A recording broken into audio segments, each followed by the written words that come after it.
Like California and New York, Illinois is a state at a crossroads. Now, who'd have thought that high taxes and high crime don't just drive public discontent, they drive residents to pick up and leave for better, safer, saner states. Illinois has seen a serious population erosion. Just last year, it lost 122,000 residents. That's the largest decline in state history.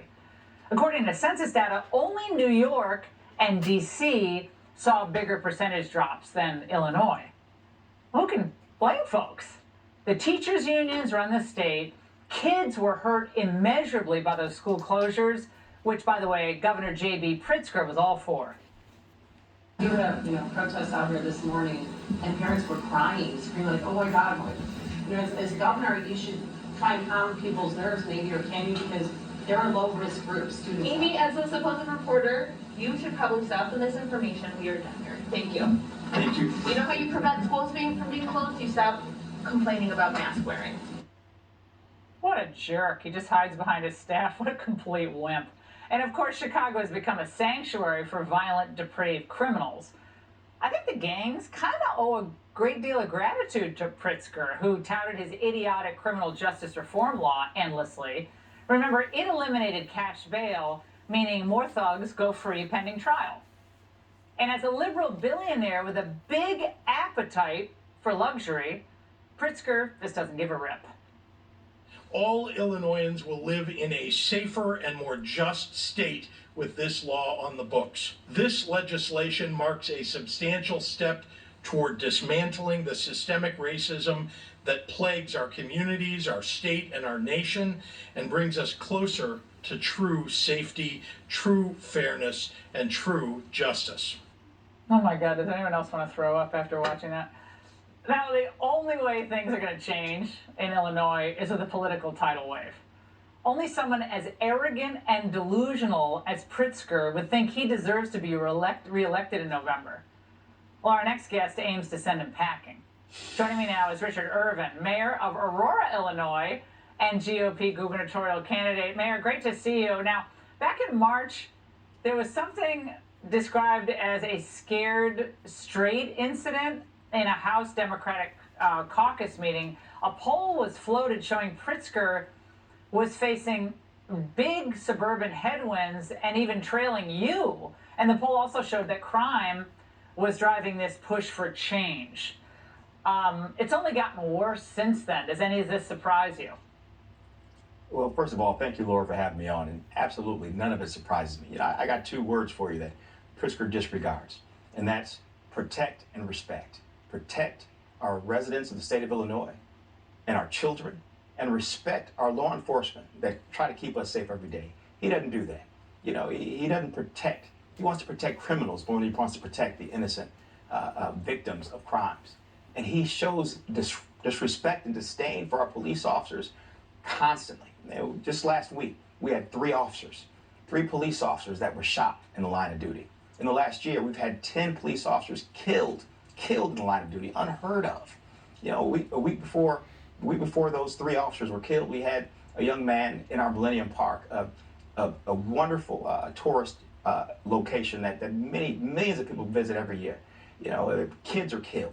A week before that, a kid was killed because while walking down the street with his cell phone, he wouldn't give it to a robber and give him the code, to get in the phone. So he was shot 3 times, once in the face. A week before that, a 71-year-old woman walking down the street enjoying the night air was mowed down in a drive-by shooting in the nice area of North Chicago. But what about the criminal justice reform? The governor says that that's making the state safer, that you eliminate cash bail. He says basically the whole system's racist.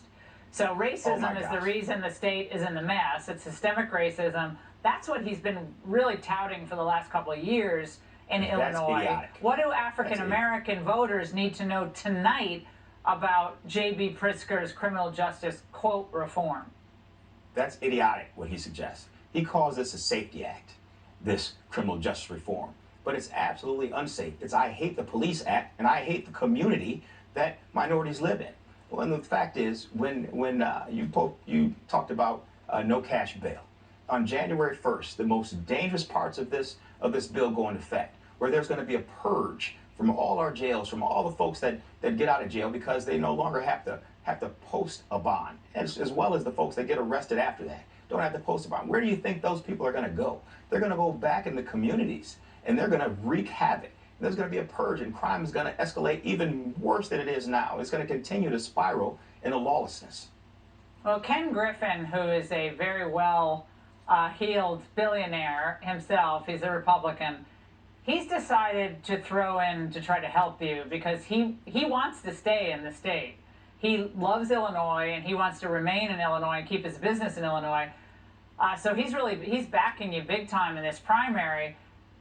But what are the regular rank and file Republican voters in the state need to know about you versus some of your opponents who I imagine are also well intentioned and want to throw Pritzker out of office? What folks need to know about me is I have a record. I have a record of working with our law enforcement and reducing crime. And I'm the mayor of the second largest city in the state of Illinois, with a record of reducing crime, a record of reducing property taxes, a record of attracting business and economic development. That's what they need to know. Look at the record. Look at what we can do to make this state a better state. You know, and crime is the main issue. As I drive around the state talking to the voters, they tell me that they're concerned about crime. They're concerned about their children's lives and their children's children. You know, they're concerned about the fact that nobody is stepping up to do anything. And murders and crime happen so much, no one even comments on it anymore. They pretend like it's not happening. Do. You know, that's yeah. You know, we do. Of course we do. We've been covering this for years. I mean, we've been doing town halls in Chicago and Englewood and the West Side, and people's like, no one ever comes here. Like, we're here. Nobody ever comes here. No Democrats come. Biden, the Obama crew rarely showed up. And this is something that's affecting every member of the community, and I'm so glad that you're highlighting this, Mayor. We wish you the best of luck in this primary, and we're going to be watching this very, very closely. It's a wonderful city, Chicago, and the state of Illinois needs to stop the bleed, literally and figuratively. All right, up next, my Angry Mangle exclusive. What whistleblowers inside the FBI are telling Congressman Jim Jordan about January 6th? Wow, he's here to tell us next.